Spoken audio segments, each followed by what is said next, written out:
গুম আসসালামু আলাইকুম। কেমন আছেন সবাই? আজকে আমার ভাই কাঁচামালের দোকানে শুকনো মরিচ গুঁড়া করা হচ্ছে।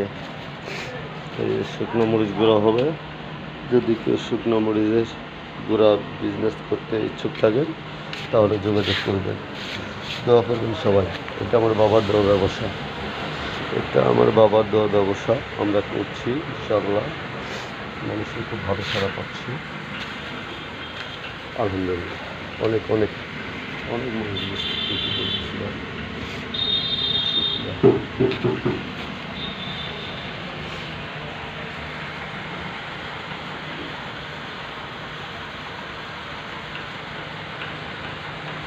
এখানে 240 কেজি মাল। ভালোবাসা দেবেন, সবাই পাশে থাকবেন। মোহাম্মদ আলমগীর, মরিচ বিজনেসে আমার কাজ।